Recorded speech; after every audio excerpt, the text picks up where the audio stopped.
Gazeta shqiptare boton dëshminë e një njeriu që ka qenë i pranishëm në lokalin Antegran ku vran me armë zjarri 4 persona. Dëshmitari okular rrëfen se në fillim autorët dhe viktimat kanë qenë duke pirë së bashku, pasi e njihnin njëri tjetrin, ndërsa debati ka nisur rreth orës 3.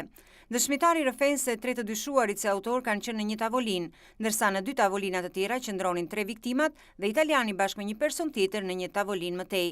Ai rrëfen se deri në orën 2 gjithçka dukej në rregull pasi Konstantin Xhuvani afrohej te tavolina e Edison Jahos dhe të tjerëve, madje që rasën njëri tjetrin edhe me pije.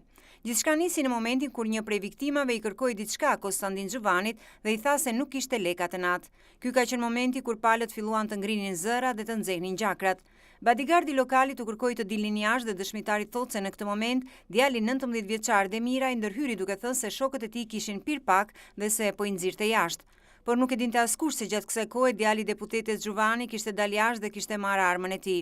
Teksa njerëzit u shpërndan dhe po bëheshin gati të iknin, ndodhi ajo që askush nuk e priste. Në derën e lokalit ishte Konstantin Xhuvani, i cili mori shënjestër mbi Edison Jahon dhe qelloi më shumë se 3 herë mbi të. Pastaj qelloi mbi Enea Xhain, të cilin e zuri plumbi në kokë poshtë veshit dhe pastaj plumbi zuri italianin në tavolinën tjetër. Dëshmitari shton se 19 vjeçari Demira ju vra kot. Ai nuk kishte asnjë lidhje me sherin, por plumbi rikoshete zuri në zemër. Madje vet Konstantini e mori dhe deshi ta dërgonte në spital, por sapo e futi trupin në makinë erdhi policia dhe ai u largua.